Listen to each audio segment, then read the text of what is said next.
कानी बहू। किशोरी लाल जी के बेटे राघव की शादी की बात जगह जगह चल रही थी, लेकिन किशोरी लाल जी को कोई लड़की पसंद ही नहीं आती थी। और उसकी एक ही वजह थी, किशोरी लाल जी का लालची होना। उनको लड़की वालों से मोटा दहेज चाहिए था और इसी चक्कर में एक दिन वो एक बहुत पैसे वाले के घर अपने बेटे का रिश्ता लेकर पहुंचे। उस आदमी का नाम था ओम प्रकाश। देखे किशोरी लाल जी, मेरी एक ही बेटी है और मेरी सारी संपत्ति जायदाद सब कुछ मेरी बेटी नैना का ही है। पापा, नाम से लगता है बहुत खूबसूरत होगी। कितना अच्छा नाम है ना, नैना। ओ, वैसे बात तो सही है आपकी। अब इतना पैसा है, जमीन जायदाद है, इकलौती बेटी, आप भी क्या करेंगे? सब कुछ उसे ही देंगे ना। बिल्कुल ठीक पहचाना आपने। बस बेटी की शादी और सारी जायदाद उसके नाम। पापा, बिना देखे हाँ कर दीजिए ना। इतना अच्छा रिश्ता फिर कहाँ मिलेगा? माला माल हो जाएंगे हम। मैं अपनी बेटी को बुलाता हूँ। अरे नहीं नहीं नहीं नहीं, आपकी बेटी का नाम नैना है, सुनकर ही लगता है बहुत सुंदर होगी। रहने दीजिए अंकल, मैं तो आपकी बेटी के नाम से ही इतना खुश हो गया हूँ कि उसे बिना देखे शादी करने को तैयार हूँ। अब तो मैं उसका चेहरा सीधे शादी के बाद ही देखूंगा। और इस तरह राघव नैना का चेहरा नहीं देखता और उससे शादी कर लेता है। शादी के बाद अपनी सुहाग रात पर जब राघव नैना का घूंघट उठाकर देखता है तो नैना की आंखें बंद थी। कितनी खूबसूरत हो तुम नैना, जरा अपनी आंखें खोलकर मेरी तरफ देखो तो सही। नहीं, मुझे शर्म आती है। अरे, मैंने तुम्हें शादी से पहले भी नहीं देखा, और अब अगर तुम आंखें खोलकर मुझे देखोगी भी नहीं तो मुझे अच्छा कैसे लगेगा? इससे पहले कि नैना अपनी आंखें खोलकर राघव की तरफ देखती, अचानक से लाइट चली गई और राघव नैना को पूरी तरह से देख भी नहीं पाया। अगली सुबह नैना राघव के लिए नाश्ता बनाकर लेकर आई। अरे ये क्या, आधा पराठा सीका हुआ है और आधा बिल्कुल कच्चा। ये तुमने क्या किया नैना?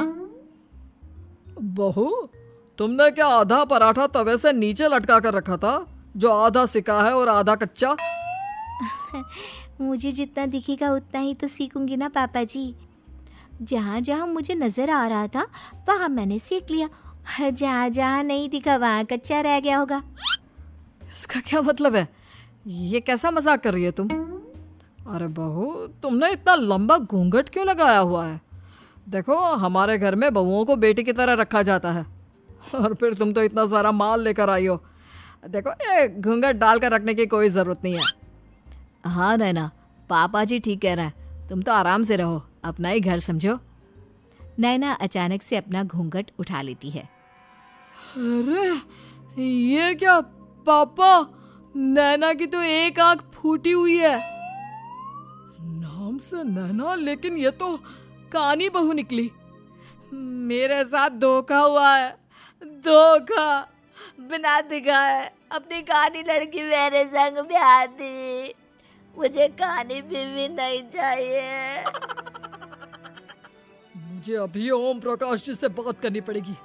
आखिर उन्होंने मेरे साथ ऐसा किया क्यों? अरे, आप लोगों ने ही तो पापा से कहा था कि आप लोग शादी से पहले मुझे देखना नहीं चाहते। अब मेरे पापा पर क्यों इल्जाम लगा रहे हैं? अरे लेकिन उन्हें बताना तो चाहिए था ना कि तुम कानी हो, एक आंख से तुम्हें दिखाई नहीं देता। किशोरी लाल और राघव नाराज होकर ओम प्रकाश को अपने घर बुलाते हैं। पापा जी, ये आपने क्या किया? शादी से पहले बताया क्यों नहीं कि नैना की आंखों में परेशानी है? अरे, आप ही ने तो लड़की देखने से मना कर दिया था।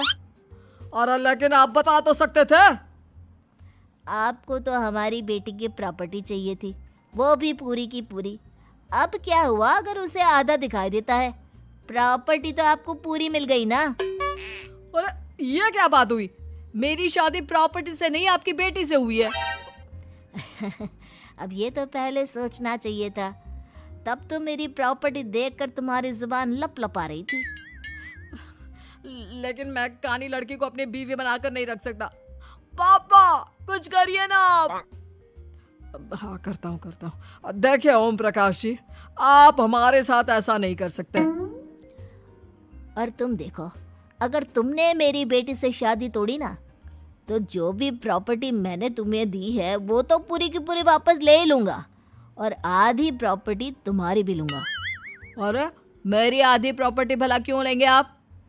इसलिए क्योंकि मेरी बेटी को आधा नजर आता है और उसकी नज़र अभी तक तुम्हारी आधी जायदाद पर ही पड़ी है। अब तुम उसे घर से निकालोगे तो कुछ तो लेकर जाएगी ना।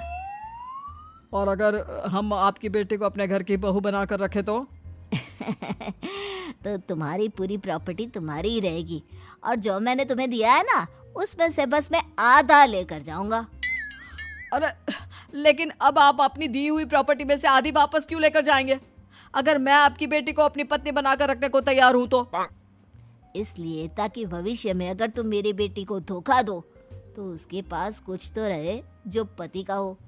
वैसे मेरे पास तो बहुत कुछ है, लेकिन अपने पति की कोई निशानी तो उसके पास होनी चाहिए ना। अब अगर तुमने मेरी बेटी को कानी कहा तो तुम्हें प्रॉपर्टी भी कानी ही मिलेगी, पूरी नहीं। जमाए राजा। किशोरी लाल और राघव समझ चुके थे कि वो बुरी तरह फंस चुके हैं और अब उनके पास वहां से निकलने का कोई चारा नहीं है। अब समझ में आया ना, लालच बुरी बला होती है। एक तो तुम्हें प्रॉपर्टी मिली, ऊपर से बीवी मिली, उसमें तुम्हें नखरे भी दिखाने हैं। आए बड़े, चुपचाप बैठो दोनों। कुछ दिनों के बाद नैना राघव की कार लेकर बाजार घूमने निकलती है और जब कार लेकर वापस आती है, ये क्या? एक तरफ से मेरी गाड़ी पूरी खराब हो चुकी है। लगता है तुमने मेरी गाड़ी को किसी दूसरी गाड़ी के साथ एक्सीडेंट किया है। अरे अरे, कितना बड़ा नुकसान कर दिया तुमने बहू।